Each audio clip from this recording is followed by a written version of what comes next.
Last summer, my family gathered at my grandparents' old house in Connecticut for our annual reunion.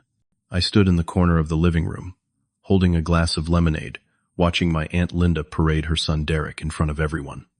She announced his promotion at some big tech company, like he had just won the Nobel Prize. The whole room applauded. Nobody noticed me. Nobody ever did. But here is the thing. That promotion letter sitting in Derek's hands had my signature on it. Before I get into this story, let me know where you are watching from today. Drop your location in the comments below. If you have ever felt invisible in your own family, if you have ever been the one they underestimated, hit that like button and subscribe to this channel. This story is for you. Now let me take you back to where it all began.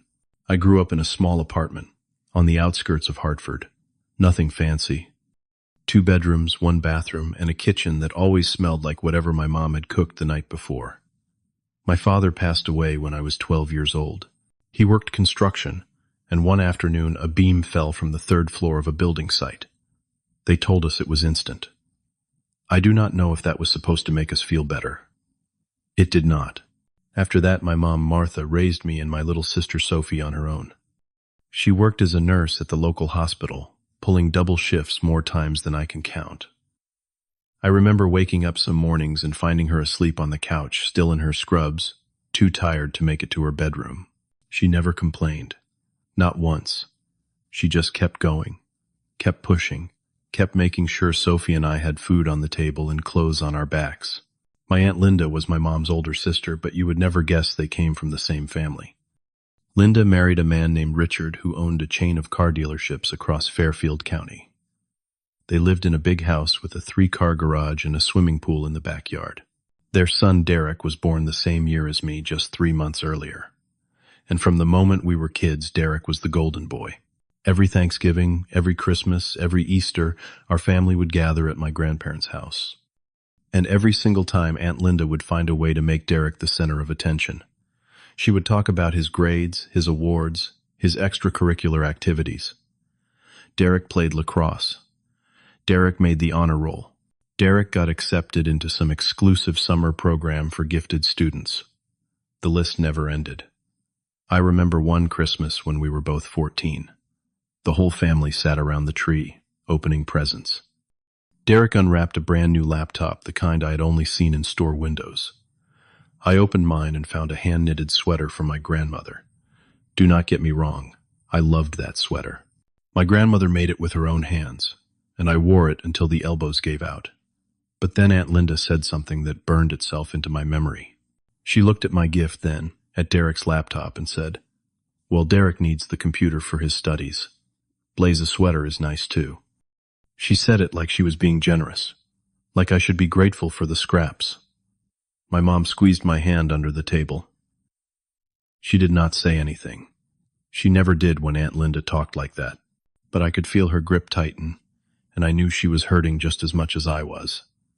Despite everything, I found something that gave me hope. When I was 15, I bought an old computer from a thrift store for $25. Half the keys barely worked, and the screen had a crack running down the left side. But it turned on, and that was enough for me. I started teaching myself to code. I borrowed books from the library. I watched free tutorials online whenever I could get access to the internet at school. There was something about programming that made sense to me in a way that nothing else did. It was logical. It was fair. The computer did not care if I came from money or if my aunt thought I was worthless. If I wrote good code, it worked. If I wrote bad code, it did not. Simple as that. My mom noticed me staying up late, hunched over that broken computer. One night, she sat down beside me and asked what I was working on. I showed her a simple program I had built, something that organized grocery lists. Nothing special. But she smiled at me like I had just invented electricity. "You do not need to be like anyone else," she said. "You just need to be the best version of yourself." I held onto those words like a lifeline. When it came time for college, Derek went to Brown University. Full ride from his parents, of course. He studied business, joined a fraternity, and spent his summers interning at prestigious firms in New York City. Aunt Linda talked about it constantly. Derek this, Derek that. You could not have a conversation with her without hearing about her brilliant son. I went a different route. I enrolled at the local community college because that was what we could afford. I took classes during the day and worked 3 part-time jobs at night. I washed dishes at a restaurant downtown. I stocked shelves at a grocery store. I tutored high school kids in math. Sleep became a luxury I could not afford. At Derek's high school graduation party, Aunt Linda rented out a fancy restaurant. The whole family was there. I was there too, but not as a guest. I was working as a busboy that night, clearing plates and refilling water glasses. I needed the money, and the restaurant was short-staffed. At one point, I walked past Aunt Linda's table just as she was talking to some relatives. She did not see me, or maybe she did, and just did not care. "It is such a shame about Blaze," she said, shaking her head. "He could not get into a good school. But not everyone has the aptitude for academics, I suppose." I stood there, a stack of dirty plates in my hands, and felt something harden inside my chest. My mom was sitting at a small table in the corner, and I could see her face go pale. She started to get up ready to defend me, but I caught her eye and shook my head. "Let them talk." I told her later that night when we got home. "I will prove them wrong with actions, not words." 2 years later, my grandfather passed away. He was a quiet man who never said much, but he always had a kind word for me. His funeral was held on a gray November afternoon. The church was packed with family and friends, and I sat in the back row with my mom and Sophie. After the service, we went back to my grandparents' house. That was when Aunt Linda decided to bring up the topic of inheritance. My grandfather was barely cold in the ground, and she was already talking about who should get the house. "Richard and I think it makes sense for us to take over the property," she announced to the room. "We have the resources to maintain it properly." My grandmother sat in her chair by the window, looking small and lost. She did not say anything. She had just buried her husband of 55 years. She did not have the strength to argue. Something inside me snapped. I stood up and said, "Grandpa is not even buried yet, and we are already dividing up his things." The room went silent. Aunt Linda turned to look at me with an expression of pure disdain. "Martha," she said to my mom, "teach your son some manners. The adults are talking." Derek was sitting on the couch nearby. He did not say a word. He just smirked and looked away like I was some annoying insect buzzing around the room. That night I made myself a promise. One day I would never have to stand there and take that kind of disrespect ever again. After 2 years at community college, I managed to transfer to the state university on a merit scholarship. My grades were good enough, and I had built a portfolio of small projects that impressed the admissions committee. It was not Brown or Harvard, but it was mine. I had earned it. During my junior year, I started working on an app. Nothing revolutionary at first. Just a simple tool to help freelancers manage their projects and invoices. I had been freelancing myself doing web development on the side, and I knew how frustrating it was to keep track of everything. So I built something to solve my own problem. The app started getting users. First a few dozen, then a few hundred. By the time I was in my senior year, I had over 5,000 people using it every month. That was when I realized this could be something bigger. I made the hardest decision of my life. I dropped out of college to focus on the startup full-time. My mom was worried. She had sacrificed so much to give me an education, and here I was walking away from it. But when I explained my plan, when I showed her the numbers and the potential, she took my hands in hers and said, "I trust you. Go build something amazing." Meanwhile, Derek graduated from Brown and landed a job at a prestigious consulting firm. Aunt Linda made sure everyone knew about it. Every family gathering became another opportunity for her to brag about her perfect son and his perfect career. I stopped going to those gatherings. I told myself it was because I was too busy with work, and that was true. But deep down, I also knew I could not sit through another evening of being compared to Derek and coming up short. I moved to Austin, Texas. I rented a tiny studio apartment that was barely big enough for a bed and a desk. I worked 16 hours a day, 7 days a week. There were months when I could not make rent and had to choose between paying my landlord or buying groceries. I ate instant noodles for breakfast, lunch, and dinner. I wore the same 3 shirts on rotation because I could not afford new clothes. The rejections piled up. I pitched my company to 47 investors, and 47 of them said no. Some were polite about it. Most were not. One venture capitalist actually laughed at me and said, "Kids stick to coding. You do not have what it takes to run a business." But the 48th investor said yes. His name was Marcus, and he ran a small angel fund focused on early-stage tech companies. He gave me $250,000, which felt like $250 million at the time. It was enough to hire my first employee, rent a real office, and actually pay myself a salary. The company grew. Slowly at first, then faster. After 2 years, we had 20 employees. After 3 years, we had 50. We raised more money, built more features, and expanded into new markets. By year 5, we had over 200 people working for us and offices in 3 cities. Throughout all of this, I stayed off social media. I did not post about my success. I did not brag about my company. Part of it was strategy. I wanted to build something real before making noise about it. But part of it was also personal. I did not want Aunt Linda or Derek or anyone else in my family to know what I was doing until the right moment. Of course, Aunt Linda kept commenting on my mom's Facebook posts. Every time my mom shared something about Sophie's graduation or a family recipe she had cooked, Linda would find a way to mention Derek. "That looks delicious, Martha. By the way, Derek just got another promotion. We are so proud." I saw those comments. I read every single one, and I said nothing.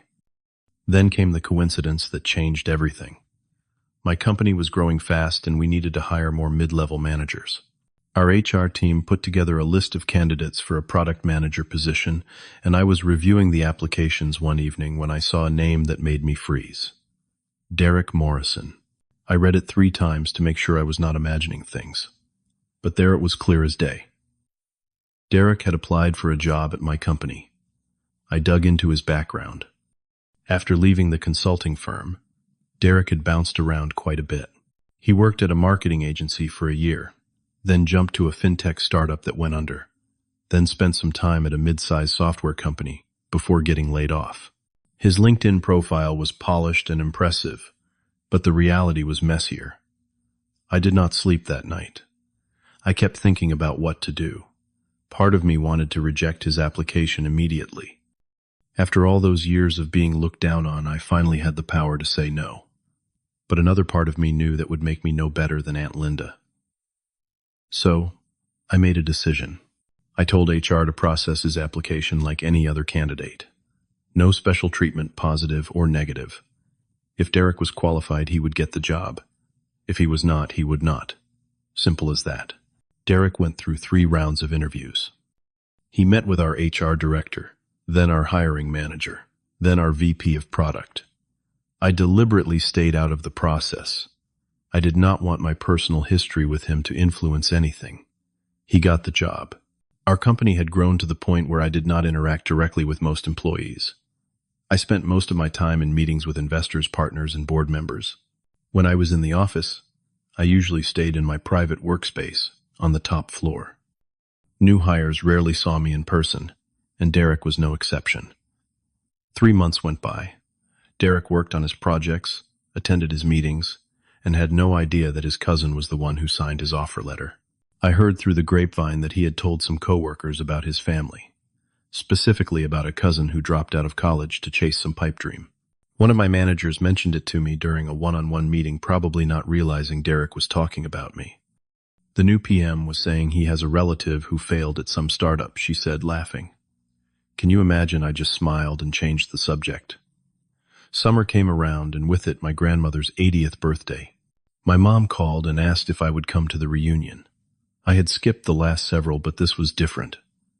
My grandmother had always been kind to me, even when everyone else treated me like an afterthought. She deserved to have me there. I drove up to Connecticut in my old Honda Civic. I could have bought any car I wanted by then, a Tesla, a Porsche, a Mercedes. But the Civic ran fine, and I never saw the point in showing off. I pulled up to my grandparents' house in the same clothes I always wore. Jeans, a plain shirt, sneakers, nothing that screamed money. My mom and Sophie met me at the door. My mom hugged me so tight I could barely breathe, and Sophie punched me in the arm for not visiting more often. It felt good to be home. The house was full of relatives I had not seen in years. Aunts, uncles, cousins, second cousins. Everyone was there for Grandma's big day. And of course Aunt Linda and Derek were there too. When Linda saw me walk in, she gave me that fake smile I knew so well. "Oh, Blaze, you actually made it," she said. "Still doing that little startup thing?" "Still doing it," I replied. The party went on. People ate, drank, and caught up on each other's lives. I spent most of my time with my grandmother, helping her around the house and listening to her stories. She told me about the time she met my grandfather, about raising my mom and Linda, about all the years of joy and struggle that had made up her life. Then around 7 in the evening, Aunt Linda called for everyone's attention. She stood in the middle of the living room, one hand on Derek's shoulder, and made her big announcement. "I just want everyone to know how proud we are of Derek," she said, beaming. "He just got promoted at one of the fastest growing tech companies in the country. They have raised millions in funding, and Derek is one of their key managers now." The room broke into applause. Derek stood there trying to look humble, but I could see the satisfaction in his eyes. Relatives came up to congratulate him, to shake his hand, to tell him how impressive he was. Then Aunt Linda looked directly at me. "Blaze, you should really take a page from Derek's book. Startups are risky business. A stable career like Derek's is much more sensible." My grandmother gave me a sympathetic look from across the room. My mom's face tightened, and I could tell she was about to say something she would regret. But I just smiled. "Aunt Linda," I said calmly, "do you know the name of the company Derek works for?" She said it proudly, like she was reciting the name of an Ivy League school. "Interesting," I said, "because last week I signed that promotion letter myself." The room went silent. Derek's face turned pale. "Wait. You are." "I am the CEO and founder of that company," I said. "You report to the VP of Product." "And the VP reports to me," Aunt Linda stammered. "That is impossible. You dropped out of college. How could you possibly?" I pulled out my phone and showed her a recent article about the company. There was my photo right at the top with a headline about our latest funding round. Nobody moved. Nobody spoke. The only sound was the clock ticking on the wall. Derek's voice came out shaky. "Why did you not tell me I have been working there for 3 months?" "Because you were hired on your own merit," I said. "I did not want our family history to have anything to do with it. You applied, you interviewed, you got the job. That was all you." Aunt Linda tried to recover. "Well, I always knew Blaze would do something great. I always believed in him. I could have called her out. I could have reminded her of every cruel comment, every dismissive look, every time she made me feel worthless. But what would be the point?" "Thank you, Aunt Linda," I said simply. "That means a lot." My grandmother reached out and took my hand. There were tears in her eyes. "I have always been proud of you," she whispered. "Always." My mom wrapped her arms around me from behind. She did not say anything. She did not need to. Derek stood there for a long moment, processing everything. Then he walked over to me and extended his hand. "I am sorry," he said quietly, "for everything, and thank you for giving me a fair chance." I shook his hand. "Just do good work. That is all I ask." A lot has changed since that reunion. Aunt Linda does not brag about Derek in front of me anymore. When we see each other at family gatherings, she is polite, even friendly. I do not know if she has truly changed, or if she is just being careful. Either way, I do not hold grudges. Life is too short for that. Derek and I have built something resembling a real relationship. We grab lunch sometimes when I am in the office. He has never mentioned the old days, and neither have I. We talk about work, about sports, about regular things. He is actually pretty good at his job. I am glad we gave him the chance. As for me, I still live simply. I still drive that Honda Civic. I still wear jeans and plain shirts. The money in my bank account does not define who I am. Neither do the opinions of people who once looked down on me. My mom retired last year. I bought her a little house with a garden, the kind she always dreamed about. Sophie finished college and started her own career in graphic design. And my grandmother, well, she turned 81 last month. She is still sharp as ever, still telling stories, still making me feel like the luckiest grandson in the world. Looking back, I realized that all those years of being underestimated were a gift. They taught me resilience. They taught me to work hard without expecting applause. They taught me that the only validation I need comes from within. If there is one thing I want you to take from this story, it is this. Do not let other people's opinions put a ceiling on your potential. Work in silence. Let your success make the noise. And if someone is looking down on you right now, remember this. They do not know how your story ends. Only you get to write that final chapter. Now I have a question for you. Have you ever been underestimated by someone close to you? How did you prove them wrong? Share your story in the comments below. I read every single one, and I would love to hear from you. If this story resonated with you, please give it a like and subscribe to this channel. Hit that notification bell so you do not miss the next one. And if you know someone who needs to hear this message, share this video with them. You never know whose life you might change. Thank you for being here with me today. I wish you strength on your journey, whatever that looks like. Remember, the best revenge is not anger. It is becoming someone you are proud of. Until next time.